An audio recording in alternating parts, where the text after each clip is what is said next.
In this episode, we'll take a closer look at discipline and how it is sometimes framed as punishment. In episode 31, we discussed what does the word discipline mean? Parenting is so much more than just discipline.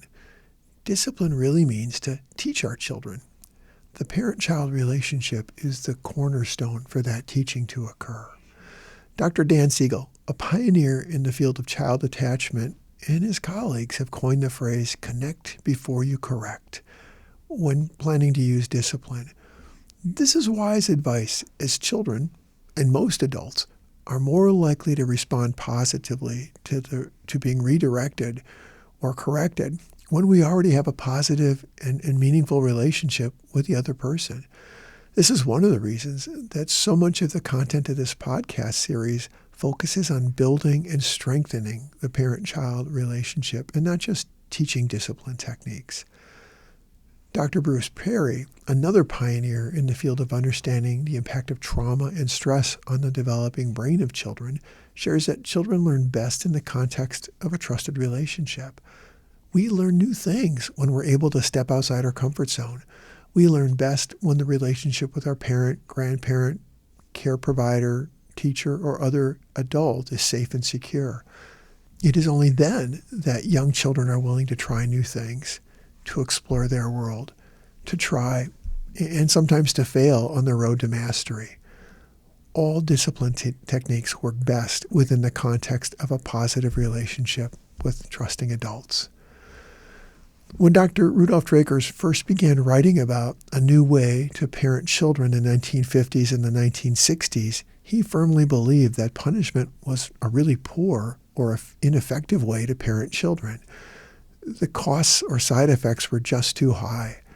He found that punishment may stop a bad behavior temporarily, but it really didn't give the child much direction in learning what to do instead.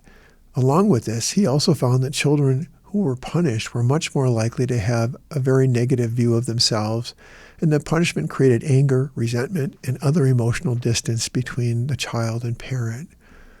I think we sometimes make the mistake of believing that discipline is the same thing as punishment, and that's a myth. In this episode, we'll talk about the differences between punishment and discipline, and it's my hope that you'll also gain valuable insights in your goal for having the best possible relationship with your child or your children, and also guiding them successfully to adulthood. As we discuss this topic of punishment versus discipline, I want to make a distinction between having an attitude of punishment versus physical punishment or corporal discipline. We will discuss the reasons parents sometimes use physical discipline and the unfortunate and destructive results of physical punishment or physical discipline in a separate episode. In this episode, we're discussing having a punishment or a punishing attitude and the subsequent language and the non-physical harsh costs that are experienced by the child. How we say what we say has great meaning. Let me give some all too common examples of non-physical punishment that reveal a punitive attitude. Calling names other than your child's name, like lazy, stupid, worthless. Saying hurtful things to the child about their appearance, about their friends, about the other parent, about their character or their intelligence. Destroying or throwing away toys, or even threatening to do this. Standing the child in a corner with their nose to the wall, or a quarter between the nose and the wall. If it drops, they get to start over. Taking away toys for many months. Taking away privileges, and we discussed this language of taking away in the podcast episode 39. These examples of language sound punitive, and there are much better ways to approach parenting. It is punishment when you yell, have the mindset of making the consequence sting so the behavior will end, or you keep increasing the negative costs until the behavior ends, even if it seems out of control. The consequence seems well out of proportion to the behaviors or the action. Ask yourself, does your child feel humiliated, ashamed, confused, hurt, or angry as a result of your words and actions? It may be time to rethink what you're doing and maybe add more tools to your parenting toolbox. This podcast series can be a starting point. Let's pause and consider the bigger picture, your relationship with your child. Please take a moment and reflect on this. Is having a punishing attitude what you want for your child? Is this what you want for your relationship with your child? If you have been on this parenting journey from the beginning of this podcast series, you might recall in episode 2, the parent-child relationship, my invitation to you as a parent to imagine how you might want to be remembered by your children when they're future children, your future grandchildren. Ask them what it was like growing up with you as a parent. What memories and stories do you want them to share? Now is the time to write the narrative of the story you want your children to have. For some of you, this information may be a confirmation of what you already believed and wanted to practice. For others, it may feel very foreign, as it possibly contradicts how you were raised or how you believe raising your children should be. I can only present what science has identified as it evolves our understanding of child development and child rearing practices. Like many forms of medicine, we know far more than we did 60 years ago. In the medical field 60 years ago, the knowledge for how to treat certain diseases like cancer and heart disease still seemed like it was in its infancy. We know more now. As a result, we have better treatments. In this same way, we know more now about what kids need than we did 60 or more years ago. For many of you, the new ideas about how to more effectively parent children were just beginning to be discussed when your parents were just kids. Your grandparents had the radio, the local newspaper, a few magazines, and 3 television stations to get their information from. How has that changed 60 years later? With advances in science, research, communication, and technology, we know what kids need to thrive, and we know how to share this with parents. Remember the words of Maya Angelou, do the best you can until you know better. Then, when you know better, do better. So what have we learned in 60 years? Since moving away from corporal punishment, we've learned that children do much better when there are high levels of nurturing and also high levels of structure and discipline in their relationship with their parent. We discussed the different outcomes that are experienced based on different parenting styles in episode 5.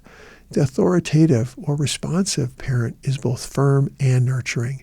Kids turn out pretty well with this kind of parenting. When a parent is harsh, punitive, and less nurturing, kids struggle on many levels throughout childhood and later in life. We have learned why punishment is more likely to fail. According to ACT Raising Safe Kids, an evidence-based parenting program, punishment controls behavior through power and fear.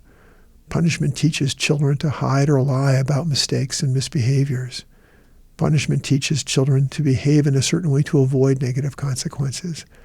With punishment, the focus is on the negative behavior, and punishment makes children want to get away from those who punish them.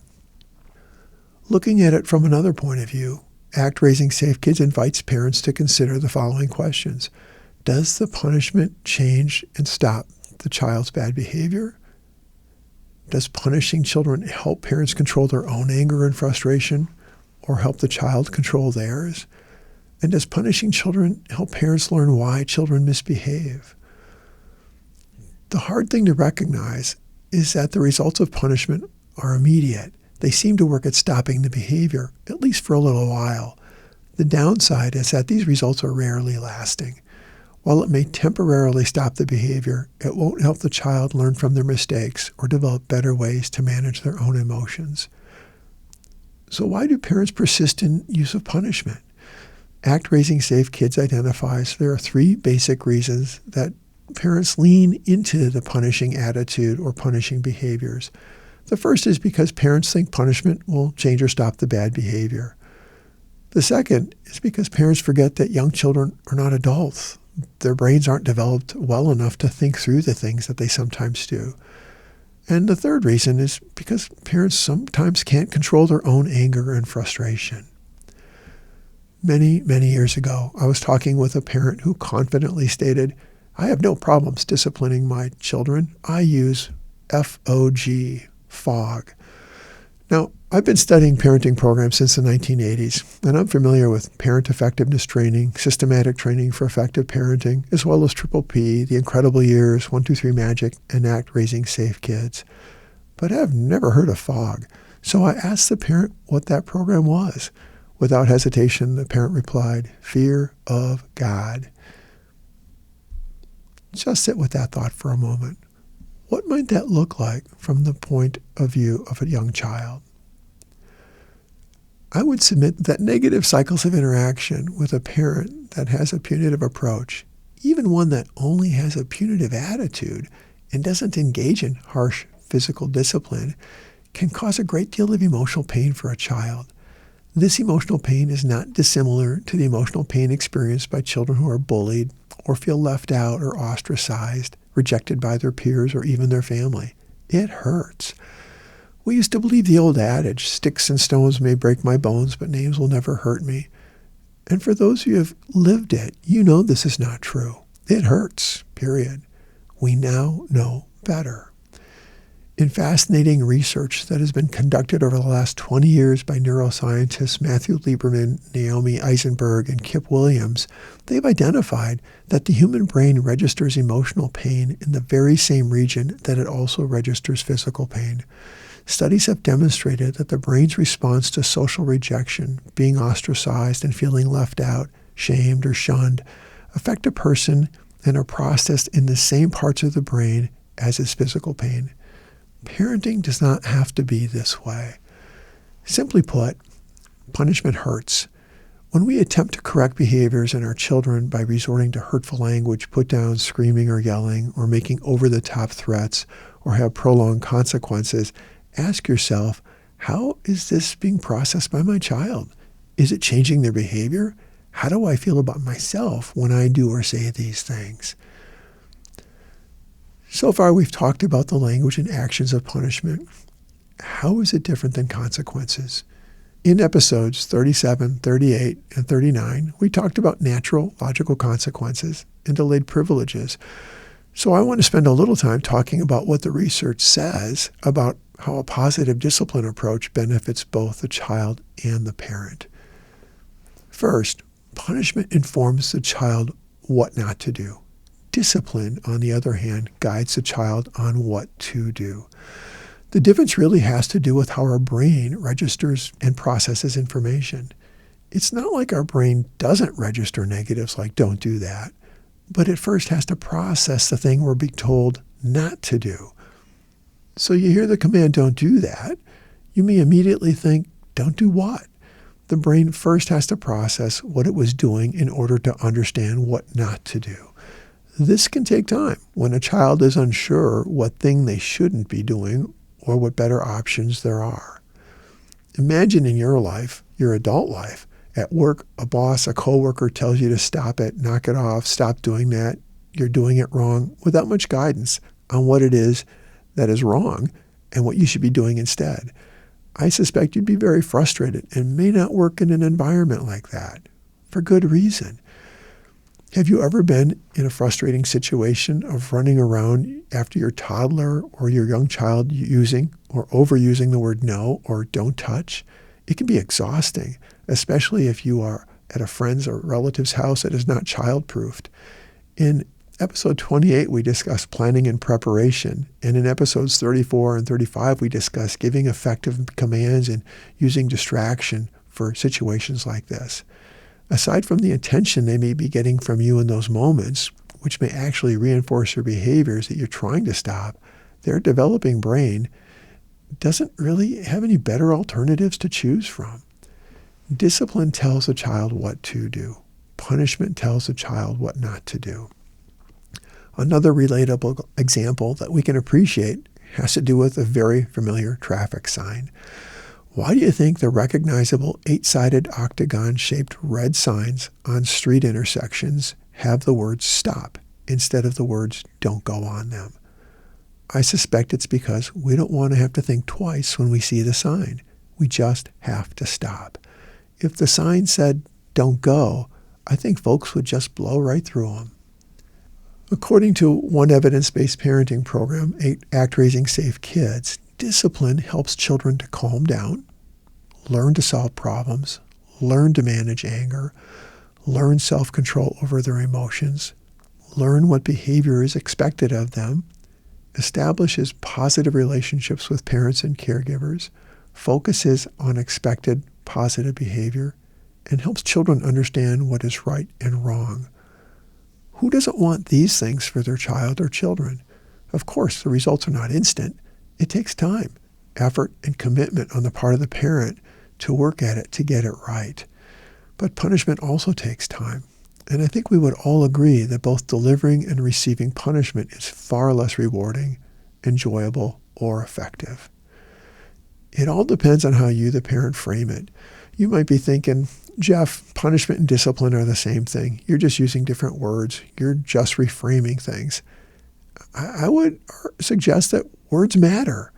The way we say what we say, the tone we use, the thought and intention behind our words can make all the difference in the world to our child and their developing mind. When a child receives a consequence, they may not be happy with it. They may be mad and throw a fit. It's important for the parent to keep calm. A temporary delay of a privilege is not intended to cause harm. Calling a child hurtful names, taking away something they value, making the consequence strong enough to sting, falls in the category of punishment. The learning opportunity is lost. It's swept away in the anger of the moment by both the child and the parent. A negative or punishment-centered attitude creates a sort of negative feedback loop in the parent-child relationship. If you approach discipline from a punishment model, you confirm for your child that you really are trying to hurt them. Remember, by definition, punishment is designed to correct behaviors by causing pain. I'm really hoping that when you look at it this way, you conclude that's not your goal. Still, when children experience it this way, they may escalate with more defiance or arguing or rule breaking. As a parent, if you notice that the punishment you doled out seemed to work for a little while, then maybe more would work better. This becomes a slippery slope. What commonly happens is that when the child has their own attitude about your consequence and somehow conveys that they don't care, what's your reaction? For many parents, they become irritated and the escalation begins. The child says, I don't care, or that doesn't bother me, or that doesn't hurt. And the parent is tempted to make the child want to care by increasing the cost. The loss of the privilege may escalate from a day to a week. The timeout may go from 10 minutes to 40 minutes. You get the idea. Let's step back and look at what is really happening here. If we break this conversation down, the child is giving away what they think this is all about. They think you are trying to punish them. Why else would they say, that doesn't bother me, that doesn't hurt, I don't care? Once we understand that the child has incorrectly attributed or judged the consequence you've decided on to be some sort of punishment from you, it makes sense why they would resist.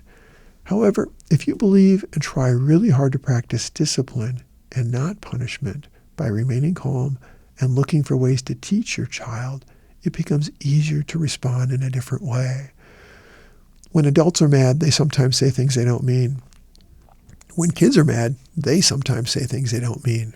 Their brains, especially the parts that help children to problem solve and stay calm, are still developing. Is it the adult or the child who has the best skill set, the most maturity to stay calm?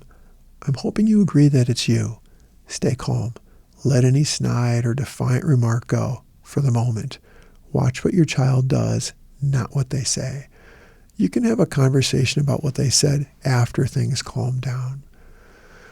To recap, if you want to lean into discipline, framing this as a positive experience with the goal of guiding your child or your children, then here are a couple of key points. Stay calm. If you feel angry, frustrated, or hurt, it is okay to cool off before you take action. Better to think things through rather than react.